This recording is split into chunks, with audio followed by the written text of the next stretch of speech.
حضرت سیدنا ابو بکر صدیق فرماتے ہیں میں حضور کے سامنے بیٹھا، ایک شخص آیا، اس نے آ کر کے کہا یا رسول اللہ صلی اللہ تعالی علیہ وآلہ وسلم، یہ میرے ہاتھ کے اندر خنجر ہے، میں قتل کر کے آیا ہوں۔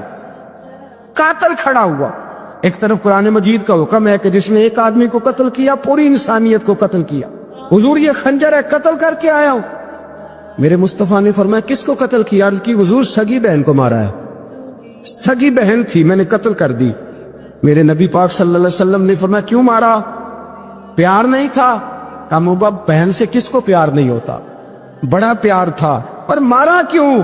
تو صحابی رونے لگے، کہنے لگے محبوبہ میں بڑا پیار کرتا تھا، پر وہ کافرہ تھی، مشرکہ تھی، بڑا پیار کرتا تھا، جب بھی اس کے پاس جاتا وہ آپ کے بارے میں بات چھیڑ دیتی، میں اس کو کہتا سارا کچھ کر لے میرے نبی کے بارے میں بات نہ کر دو، میں ہر شے سہ لیتا، پر مصطفیٰ کریم کی ذات کے بارے میں کوئی بات برداشت کرنے کی طاقت نہیں رکھتا، یہ والا جملہ نہ کہنا، میں اس کو روکتا، منع کرتا، وہ باز نہ آتی۔ کہتے ہیں آج اس نے اتنی سخت بات کی کہ میں اس کا گلا کاٹ آیا ہوں، قتل کر دیا ہے، حضور میرے لیے حکم کیا ہے؟ تو نبی پاک نے فرمایا جا تیرے اوپر کوئی سزا نہیں، تو نے جو کیا ہے اچھا ہی کیا ہے، یہ اچھا کر ڈالا ہے جو تو نے کیا ہے۔ ایک صحابی نابینا تھے، آنکھوں سے نظر نہیں آتا تھا، رشتہ کوئی نہیں دیتا تھا، معذور آدمی تھے، نکاح ہوا، شادی ہوئی، 2 بیٹے دیے اللہ، گھر بس گیا، بیوی کپڑے دھو کے دیتی، خدمت کرتی، روٹی پکا کے دیتی، بچے بڑے حسین تھے، اور وہ صحابی خود فرماتے ہیں، نابینا صحابی کہتے ہیں موتیوں کی طرح کے میرے بچے، جو بھی آتا آ کے کہتا تیرے موتیوں کی طرح کے لال ہیں۔ لیکن آپ فرماتے ہیں ایک صبح اعلان ہو گیا، مدینے میں شور ہو گیا، کچھ نابینا صحابی کی بیوی قتل ہو گئی، کسی نے خنجر کے دبایا، مر گئی ہے۔ کہتے ہیں اس کے لواحقین اکٹھے ہوئے، در رسالت امام پہ آئے، آگے کہنے لگے حضور ہمارا قاتل ڈھونڈ کے دیں، ہماری بیٹی کو کس نے مارا؟ میرے رسول پاک نے مجمع پہ نظر ڈالی، فرمایا بھائی مجھے کہنے کی ضرورت نہ پڑے، اگر قاتل موجود ہے تو خود اٹھ جائے، خود اٹھے۔ وہ نبینا صحابی بیچ میں سے اٹھ کے کھڑے ہو گئے، کہنے لگے سوڑیاں قاتل کوئی باہر نہیں، میں خود قاتل ہوں، میں نے مارا ہے، میں قاتل ہوں، میں نے مارا ہے۔ مصطفیٰ کریم سید عالم صلی اللہ علیہ وسلم نے فرمایا تجھے تو اس کی بڑی ضرورت تھی، بڑی حاجت تھی، تیری بیوی تھی، تیرا گھر سنبھالتی تھی، تیرے بچے تھے۔ صحابی عرض کرنے لگے حضور سارا کچھ ٹھیک تھا، پر وہ آپ کی بے ادب تھی، حضور اس کے آنے سے میرا گھر بس گیا، روٹی پکنے لگی، کپڑے ملنے لگے، اولاد ہونے لگی، میں دنیا پہ آ گیا، لیکن محبوبہ میں نے وہ سکھ کیا کرنے ہیں جو تیری بے ادبی پر تعمیر کیے جائیں۔ یا رسول اللہ مجھے کیا حاجت اس چیز کی، اس میں آپ کا پیار ہی نہ ہو، یا رسول اللہ آپ کی محبت ہی نہ، حضور میں نے قتل کر ڈالا ہے، مجھے بیوی نہیں چاہیے، مجھے وہ والی چاہیے جس کی زبان پر رسول اللہ کے نام کے ترانے ہو، جو حضور کی محفل کرنے والی ہو، نعت پڑھنے والی ہو، جو نبی پاک علیہ السلام کی ازواج کا، اولاد کا، بیٹیوں کا ذکر کرنے والی، مجھے وہ بیوی نہیں چاہیے جو بیوی بے ادبی کرے۔ میرے نبی پاک صلی اللہ علیہ وسلم نے محلے داروں سے پوچھا، فرمایا بات اس کی ٹھیک ہے؟ کہا حضور واقعی بے ادب تھی۔ نبی پاک نے فرمایا اٹھو پھر چلے جاؤ، اس نے انسان نہیں مارا، اس نے گستاخ رسول کو مارا ہے، اس نے ایک گستاخ رسول کو مارا ہے۔ بھائی یاد رکھے نبی پاک کا پیار ایمان کا حصہ ہے، اس میں کوئی کمپرومائز نہیں۔ حضرت ابو عبادہ بن جراح نے میدان کے اندر اپنے باپ کو قتل کیا، باپ کو مارا، حضور سید عالم صلی اللہ علیہ وسلم نے کہا ابو عبادہ تو نے باپ ہی مار دیا ہے؟ کہا حضور باپ نہیں چاہیے، رسول اللہ کا وفادار چاہیے، حضور وفادار چاہیے۔ نبی پاک صلی اللہ تعالی علیہ وآلہ وسلم کی محبت اصل دین ہے، اصل دین۔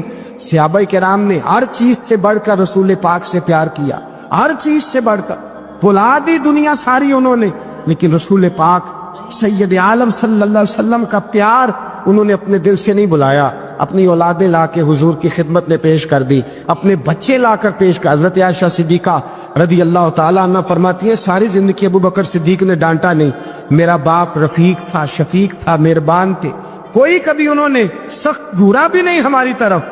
لیکن کہتی ہے ایک دن میں حضور کے ساتھ گفتگو کر رہی تھی، بچی تھی، میری آواز ذرا بلند ہوئی تو کہتے ہیں جناب ابو بکر صدیق رضی اللہ تعالیٰ عنہ باہر سے دوڑے آئے، اندر آئے، حضرت ابو بکر نے تھپڑ اٹھایا، میرے منہ پہ مارنے لگے، حضور آگے بڑھے، بچایا۔ میں نے کہا ابا جی آپ نے تو گھورا بھی کبھی نہیں، یہ کیا ہوا؟ حضرت جناب عائشہ صدیقہ کہتے ہیں ابو بکر صدیق رو پڑے، کہنے لگے عائشہ میرے اوپر سے پہاڑ بھی گزر جائیں تو مجھے تکلیف نہیں ہوتی، اور میرے مصطفیٰ کے سامنے کوئی اونچا بولے بھی تو میرا دل ٹوٹ جاتا ہے۔ خبردار، حضور سید عالم حضرت عمر کا زمانہ تھا۔ کچھ لوگ آئے کہیں اور کے رہنے والے، مسجد نبی میں اونچی آواز میں بولنے لگے، اونچی آواز میں باتیں کرنے لگے۔ حضرت عمر نے بلایا، فرمایا ادھر آؤ، کون ہو، کہاں سے آئے ہو؟ کہنے لگے کوئی شام کا ہے، کوئی کسی ملک کا ہے۔ آپ فرمانے لگے تمہیں پتہ نہیں یہ روضہ رسول ہے؟ تمہیں پتہ نہیں یہ حضور کی مسجد ہے؟ لا ترفعوا اصواتکم فوق صوت النبی، تمہیں خبر نہیں تم کہاں آئے ہو؟ فرمایا اگر تم مدینے کے رہنے والے ہوتے میں تمہیں دھروں سے مارتا، تمہیں سزا دیتا۔ تمہیں ادب رسول کا نہیں پتا؟ تمہیں رسول اللہ صلی اللہ علیہ وسلم کے طریقے کا نہیں پتا؟ نبی پاک صلی اللہ علیہ وسلم کے وجود سے خون نکلا۔ حضور نے حضرت عبداللہ بن زبیر سے کہا ٹھکانے لگا دو، جاؤ ٹھکانے لگا دو، ایسی جگہ لگاؤ جہاں کسی کی نظر نہ پڑے۔ خون بہتا ہوا خون حرام ہے، قرآن پاک نے بیان کیا ہے۔ کہا ٹھکانے لگا دو۔ حضرت عبداللہ بن زبیر باہر نکلے اور حضور کا جو خون تھا وہ پی گئے۔ حضور نے کہا تھا پی لینا، کیا کہا تھا؟ ٹھکانے لگا دو، پی گئے۔ واپس آئے تو مصطفیٰ نے فرمایا کہاں ٹھکانے لگایا؟ کہا یا رسول اللہ ایسی جگہ جہاں کسی کی نظر نہیں پڑے گی، ایسی جگہ جہاں کسی کی نظر نہیں پڑے گی۔ حضور نے فرمایا پی گئے ہو؟ کہا حضور پی گیا ہوں۔ فرمایا جاؤ، نبی کا وعدہ ہے تمہارے وجود کو جہنم کی آگ چھوئے گی بھی نہیں۔ ہم وہ والا پیار کرتے ہیں جو حضور نے کہا ہے۔ حضرت ام ایمن نبی پاک کی دائی تھی، حضور کی رضائی والدہ تھی۔ سرکار کی طبیعت مبارک علیل ہوئی تو حضور نے نا، ویسے نبی پاک جب پخانہ کرتے تھے نا تو حضرت عائشہ صدیقہ فرماتی ہیں حضور کے پخانے سے کستوری سے بھی زیادہ خوشبو آیا کرتی۔ اور آپ حضرت انس بن مالک فرماتے ہیں حضور کھیتوں میں پخانے کے لیے جاتے، میں ساتھ جاتا، جہاں نبی پاک صلی اللہ علیہ وسلم پخانہ کرتے میں وہاں جا کے دیکھتا تو کوئی شے نہ ہوتی۔ میں کہتا حضور کہاں گیا؟ اللہ کے رسول فرماتے جب میں پخانہ کرتا ہوں تو زمین کھل جاتی ہے، میرا پخانہ اندر سمو لیتی ہے۔ حضور کے پخانے اور پیشاب سے کستوری کی خوشبو آتی تھی، کستوری کی خوشبو آتی تھی۔ حضرت ام ایمن رضی اللہ تعالی عنہ کہتی ہیں حضور نے پیشاب کیا، طبیعت مبارک علیل تھی تو لکڑی کے ایک برتن میں حضور نے پیشاب کیا اور کہا اماں جی اس کو باہر رکھا ہے، کہیں باہر ٹھکانے لگائیں۔ حضرت ام ایمن کہتی ہے میں نے اسے ہاتھ لگایا تو میرے وجود سے بھی خوشبو آنے لگی، میرا جسم مہکنے لگا۔ حضرت ام ایمن کہتی ہے میں باہر جا کے نکال کے دکھاؤ کسی حدیث سے کہ رسول پاک نے فرمایا ہو میرا پخانہ پی جانا۔ حضرت ام ایمن باہر گئیں، نبی پاک کا پیشاب مبارک پی گئیں، واپس آئیں تو حضور نے فرمایا اماں کہاں رکھا ہے؟ کہنے لگی محبوبہ وہاں رکھا ہے، کسی کی نظر نہیں پڑے گی۔ حضور نے فرمایا پی گئی ہو؟ کہا حضور پی گئی ہوں۔ فرمایا جاؤ میرا وعدہ ہے قیامت تک تمہیں پیٹ کی بیماری کوئی نہیں لگے گی، جب تک زندہ رہو گی پیٹ کی بیماری۔ حضور نے کہا تھا کہ پی جاؤ نا۔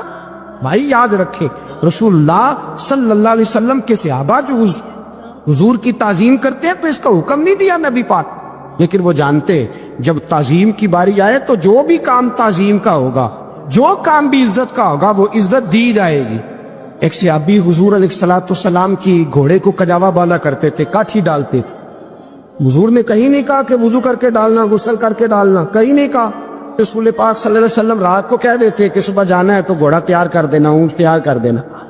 ایک دن اللہ کے محبوب سویرے اٹھے، گھوڑا تیار تھا، حضور بیٹھے تشریف لے گئے۔ جب تشریف لے گئے نبی پاک صلی اللہ علیہ وسلم تو حضور واپس آئے تو بلایا، ان سے صحابی کا نام تھا حضرت اسلم بن شریک۔ ان کو بلا کے حضور نے فرمایا یار آج کجاوا تو نے نہیں باندھا۔ وہ رونے لگے، کہنے لگے محبوبہ اس کا مطلب ہے میرا باندھنا آپ کو پسند آتا ہے، اس کا مطلب ہے میری خدمت قبول ہے۔ فرمایا تو نے نہیں باندھا؟ یا رسول اللہ نہیں۔ فرمایا کیوں نہیں باندھا؟ کیا جواب ہے، کیا حسن ہے۔ کہنے لگے یا رسول اللہ میں صبح اٹھا تو میرے اوپر غسل فرض تھا، اگر میں بغیر غسل کے ہاتھ لگاتا حضور کو نہیں نبی پاک کے گھوڑے کے کجاوے کو، کہا حضور گھوڑے کے کجاوے کو بغیر غسل کے ہاتھ لگاتا تو بے ادبی تھی، اور اگر غسل کرتا تو حکم ماننے میں دیر ہوتی تھی، یہ بھی بے ادبی تھی، لہذا کسی اور کی ڈیوٹی لگائی۔ صحابہ نے حضور کی وہ تعظیم کی جس کا حضور نے حکم نہیں دیا تھا نبی پاک نے کہ یہ والی تعظیم کرو۔ ایک دن حضرت عمر فاروق جناب ابو بکر صدیق سے ملنے آئے، کہنے لگے ابو بکر ایک کام سے آیا ہوں۔ عمر کہو، امیر المومنین کے پاس آئے جناب عمر، ایک کام سے آیا ہوں۔ کہیے۔ کہنے لگے ایک شے کی ضرورت ہے، مانگوں گا تو آپ دے دیں گے؟ جناب عمر فاروق رضی اللہ تعالیٰ عنہ کہنے لگے میرے بس میں ہوئی تو ضرور دے دوں گا، تو میرا بھائی ہے بات تو کر۔ تو حضرت عمر نے پتہ کیا مانگا؟ کہنے لگے ابو بکر وہ جو غار ثور میں تم 3 دن حضور کے ساتھ رہے ہو نا، میں 3 راتیں نہیں مانگتا، ان میں سے مجھے 1 رات دے دو۔ اور کیا لفظ ہیں، کیا حسن ہے۔ کہنے لگے عمر کی زندگی کی ساری نیکیاں لے لو، 3 راتوں میں سے 1 رات مجھے دے دو، 1 رات مجھے دے دو۔ حضرت ابو بکر صدیق رضی اللہ تعالیٰ عنہ رو پڑے، کہنے لگے میں نے کہا تھا جو بس میں ہوگا دوں گا، یہ تو میرے مصطفیٰ کی محبت ہے، یہ کسی کو دینا میرے بس کی بات ہے، یہ حضور کا پیار ہے جو میں نے سنبھال کے رکھا ہوا ہے، سنبھال کے پھر کے گلی گلی تباہ ٹھوکرے سب کی کھائے کیوں، دل کو جو عقل دے خدا تو تیری گلی سے جائے کیوں، جان ہے عشق مصطفیٰ روز فضو کرے خدا، ارے جس کو ہو درد کا مزہ وہ نازے دوا اٹھائے کیوں، اب تو نہ روک ہے غنی عادت سگ بگڑ گئی، پہلے ہی دن میرے کریم لقمہ تر کھلائے کیوں۔ حضرت بلال کہتے ہیں میں اذان پڑھ رہا تھا، ابو بکر سن رہے تھے، انہوں نے چون کے آنکھوں سے لگایا، بعد میں ملا علی قاری نے لکھا ہے بعد میں کسی صحابی نے کہا محبوبہ ابو بکر نے انگوٹھے چون کے آنکھوں سے لگائے ہیں، اور انہوں نے چون کے کہا قرۃ عینی بک یا رسول اللہ، حضور آپ میری آنکھوں کی ٹھنڈک ہے۔ میرے مصطفیٰ نے فرمایا جو میرے ابو بکر کی طرح کرے گا اس کی آنکھوں میں کبھی تکلیف نہیں ہوگی، اس کی آنکھوں میں کبھی تکلیف۔ حضور آپ نے تو حکم ہی نہیں دیا، آپ نے تو کہا ہی نہیں یہ کام کرنے کا، آپ نے تو کہا ہی نہیں یہ ذکر کرنے کا۔ میرے رسول کریم سید عالم صلی اللہ تعالی علیہ وسلم کا پیار ایمان کی جان ہے۔ اللہ کے حبیب علیہ الصلوۃ والسلام کو اچانک ایک صحابی نے دیکھا اور فوراً عرض کرنے لگے یا رسول اللہ میرے ماں باپ قربان ہو، چہرے پر نکاہت بڑی ہے، کمزوری ہے، کیا وجہ ہوئی؟ تو حضور نے ایک ٹھنڈی آہ بھری اور فرمایا میں نے کئی دنوں سے کھانا نہیں کھایا، کھجور اور پانی پر گزارا ہے، میٹھا کھانا بھی سنت ہے لیکن فاقہ کرنا بھی سنت ہے، اپنی مرضی کی سنت ادا کر لینا یہ تو بڑا آسان کام ہے، لیکن میرے بھائی شریعت اسلامیہ میں جو چیز غالب رہی ہے اس پر بھی کبھی کبھی ذوق کرے۔ اور پھر حضور کا جو فقر ہے اختیاری ہے، نبی پاک نے مانگ کے غریبی لی اللہ تعالیٰ سے کہ یا اللہ ایک وقت روٹی دے ایک وقت فاقہ دے، تو نبی کریم علیہ السلام نے فرمایا کہ میں نے کھانا نہیں کھایا، کھجور پانی پہ گزارا ہے کئی دنوں سے۔ ابو صحابی کو حکم تو دین کا یہی ہے نا کہ اگر گھر میں کچھ ہے تو لے آؤ، ورنہ شریعت پابند تو نہیں کرتی۔ تو وہ پہلے اپنے گھر گئے، جا کے پوچھا کوئی چیز ہے، گھر والوں نے کہا کوئی نہیں۔ پھر وہ پڑوسیوں کے گھر میں گئے، کوئی کھانے کی چیز ہے، کوئی نہیں۔ رشتہ داروں سے محلے داروں سے پوچھا، کوئی نہیں۔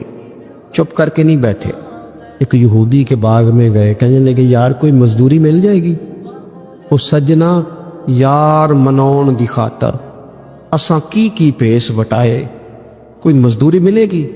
اس نے کہا گرمی بڑی سخت ہے، پانی کنویں کا نیچے چلا گیا، ایک ڈول پانی کا اگر نکال سکتے ہو تو ایک کھجور دوں گا۔ فرمانے لگے منظور ہے۔